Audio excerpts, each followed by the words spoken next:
오늘 우리가 함께 나누실 말씀은 사도행전 21장 17절부터 26절까지의 말씀입니다. 사도행전 21장 17절부터 26절까지의 말씀, 우리 다 같이 함께 합독하시겠습니다. 예루살렘에 이르니 형제들이 우리를 기꺼이 영접하거늘 그 이튿날 바울이 우리와 함께 야고보에게로 들어가니 장로들도 다 있더라.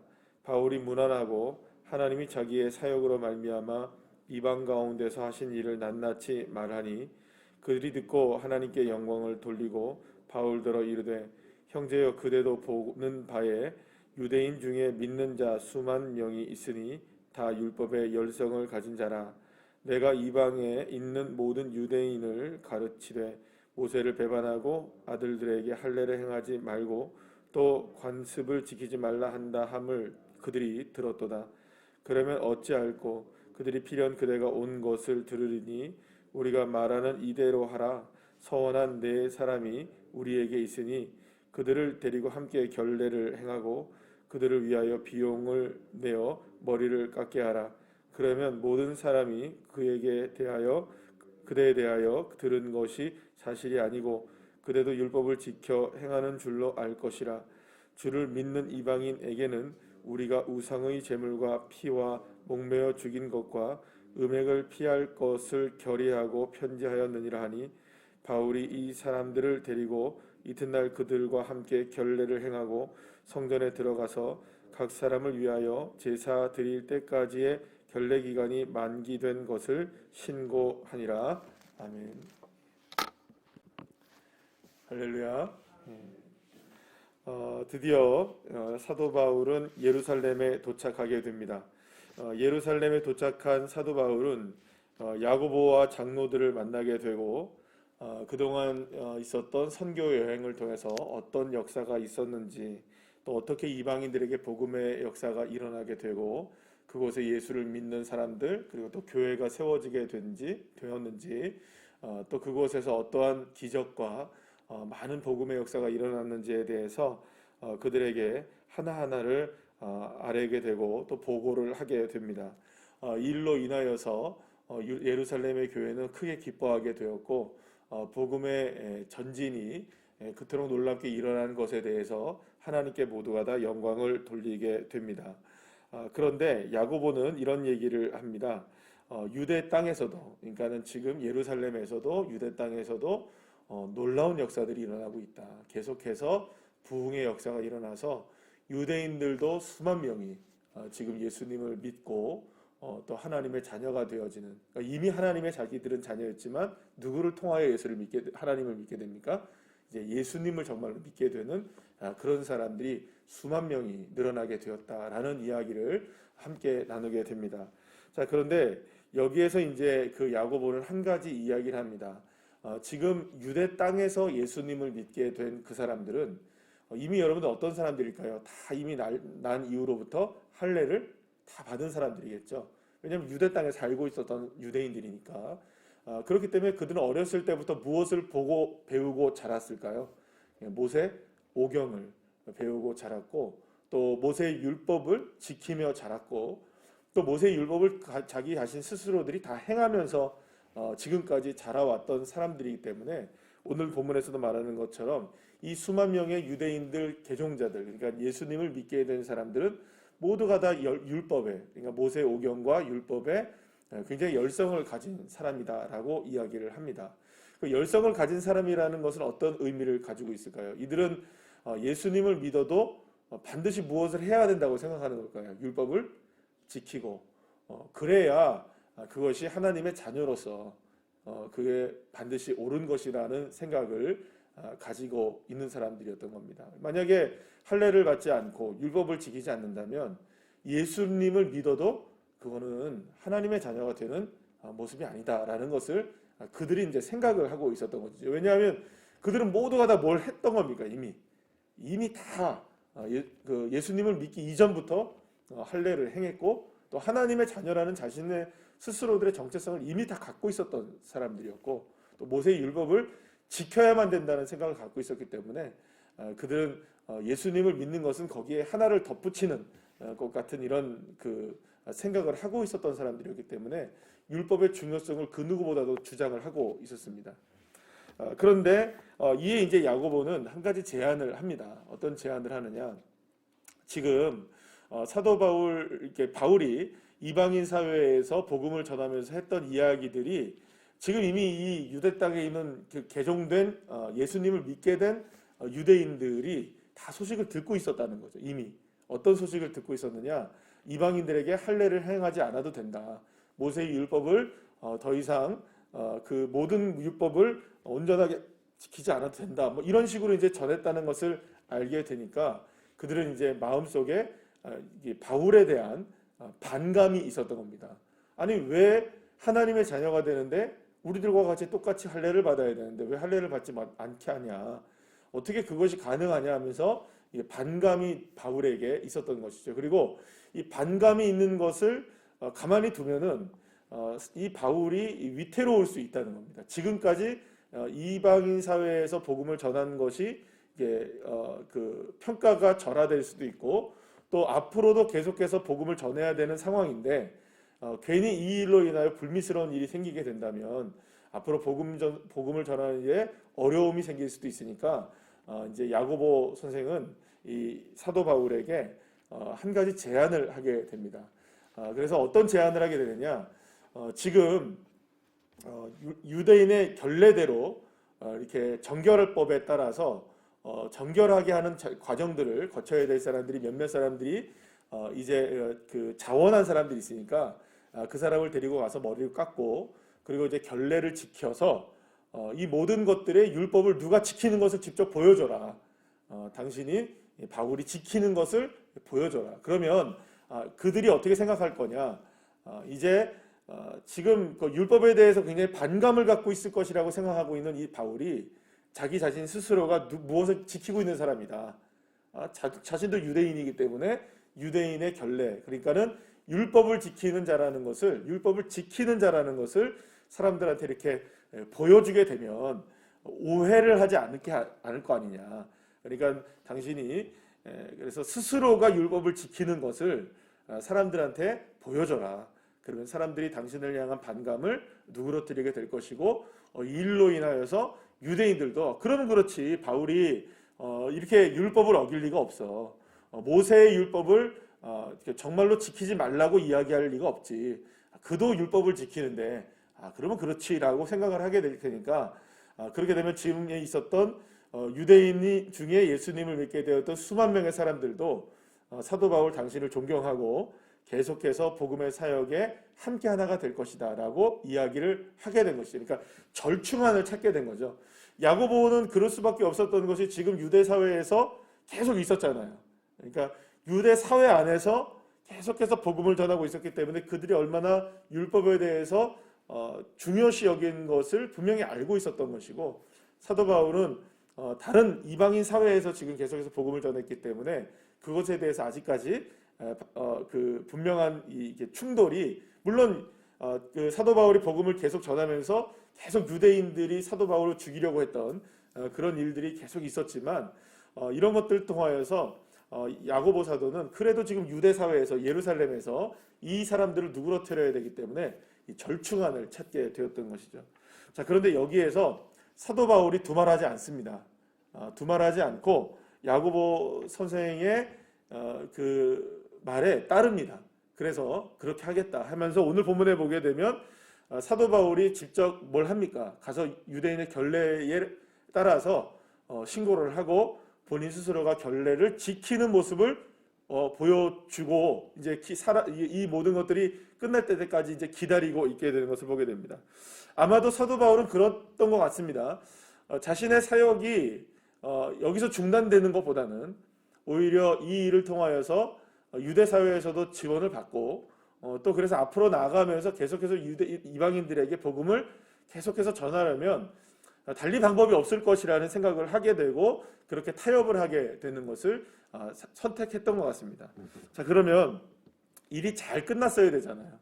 잘 타협을 했고 모든 것들이 오늘 본문에는 여기까지만 나오니까 타협을 하면 잘 될 거 아니에요. 이제는 앞으로 사도 바울에게 그렇게 문제도 없을 것이고 또 방금 우리가 어제도 함께 말씀을 나눴던 것처럼 이미 그 사도 바울에게 결박과 환난과 때로는 죽음이 다가올 수도 있는 상황이라는 것을 이미 예언이 있었잖아요. 2차례나. 그러니까 사도 바울도 지금 뭘 하고 있는 겁니까? 표현을 이렇게 하면 좀 그렇지만 몸을 사리고 있을 수밖에 없겠죠. 물론 내가 그걸 두려워하지 않는다.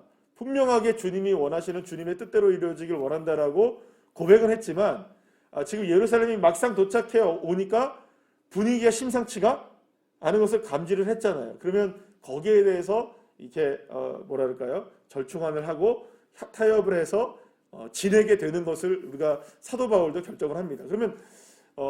그러면 이 모든 일들이 잘 해결되어 나가야 되는데 안타깝게도 어떤 일이 벌어지게 되냐면 이제 내일 우리가 함께 계속 나누게 될 이야기인데 이방인 사회에서 유대인들이 계속해서 그 사도 바울을 괴롭혔잖아요. 이들이 어디까지 따라오는 겁니까? 예루살렘까지 따라와서 이 누구를 고소를 하게 되느냐? 이 사도 바울을 고소를 하게 되고 결국 이 일로 인하여서 사도 바울은 어떤 일이 벌어지느냐? 결박을 당해서 결국에는 이제 죄수의 신분이 되어 결국에는 로마의 압송까지 당하게 되는 그런 일들이 벌어지게 됩니다. 자, 그러면 우리가 한 가지 생각해 볼 필요가 있는 것이 여기에 나오게 됩니다. 어쩌면은 사도 바울도 그렇고 야고보도 그렇고 장로들도 그렇고 모든 그리스도인들이 이 일을 무마시키기 위해서 그리스도인들의 수만 명의 그 들끓는 마음을 무마시키기 위해서 적당한 정도의 타협을 시도했던 것이 나쁜 것은 아니었다고 볼 수 있습니다. 왜냐하면 그것을 통해서 합리적인 방법을 찾는 것은 나쁜 것은 아니죠. 그런데 합리적인 판단이 옳은 것이냐라는 것은 다른 문제입니다. 여러분 잘 생각하시기 바랍니다. 합리적인 판단이 나쁜 건 아닙니다. 그러나 그것이 옳은 것이냐는 전혀 다른 차원입니다. 여러분 사랑하는 여러분, 하나님은 주님은 저와 여러분 그리스도인들이 모두가 다 합리적인 사람이 되기를 원하고 계십니다. 그러나 합리성보다는 옳은 길을 따르기를 원하고 계십니다. 만약에 저와 여러분에게 어떤 길이 주어졌을 때 합리적인 방법이 좋으냐, 옳은 길이 좋으냐 선택의 기로에 있다면 옳은 길을 택하셔야 합니다. 지금 사도 바울과 유대인 기독교 지도자들은 모두가 다 합리적인 방법을 선택했습니다. 그러나 합리적인 방법이 주님의 뜻이 아닐 수는 있습니다. 옳은 길이 아닐 수 있다는 거죠. 만약에 이것이 옳은 길이었다면 그대로 진행됐어야 되는 것이 맞습니다. 왜냐하면 옳은 길이었다면 누구의 뜻이 이루어지는 겁니까? 결국은 주님의 뜻이 이루어지는 거잖아요. 그런데 주님은 이 방법을 사용하지 않으셨어요. 합리적으로 그들에게 바울이 율법을 지키는 것을 통하여서 많은 사람들에게 보여줘서 그렇구나. 그러면 만약에 앞으로 복음이 전해질 때는 어떤 거를 하라고 이야기를 해야 됩니까? 만약에 이제 사도 바울이 계속해서 복음을 전하거나 유대 사회에서 복음을 전할 때 할례 받아야 된다, 안 받아야 된다? 받아야 된다라는 얘기를 할 수밖에 없는 거예요. 그럼 할례냐 무할례냐의 싸움 속에서, 그러니까 율법이냐 은혜냐의 싸움 속에서 무엇이 더 앞설 수밖에 없는 겁니까? 율법이 앞설 수밖에 없는 거예요. 우리는 은혜로, 주님의 은혜로 우리가 구원을 받습니다. 그런데 은혜가 아니라 우리의 행위가 더 드러나게 될 수밖에 없는 상황이 앞으로 펼쳐질 수밖에 없는 거예요. 그건 주님에게는 용납이 안 되는 거예요. 합리적으로 그 상황은 벗어날 수 있을지 몰라도 옳은 길은 아니었던 겁니다. 사랑하는 여러분, 사실은 오늘 본문 자체가 우리에게 그 말씀하고 요구하는 바는 쉬운 내용은 아닙니다. 그러나 저와 여러분이 신앙의 삶에 있어서 깊이 묵상하고 또 따라야 할 것이 있다면 합리적인 방법이 아닌 옳은 길을 따르셔야 됩니다.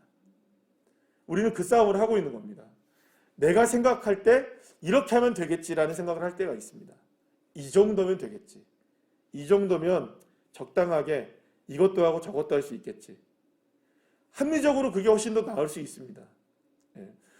제가 요즘에 월요일마다 지금 계속해서 횃불회 통해서 강의를 듣고 있는데 어제도 이야기하는 게 그겁니다. 지금 우리가 코로나 시대를 당하면서 온라인이냐 오프라인이냐 대면이냐 비대면이냐 이게 굉장히 중요한 이슈가 되어 있잖아요. 그런데 목회자들이 생각하고 있는 것과 일반 성도들이 생각하고 있는 것이 굉장히 차이가 많아요.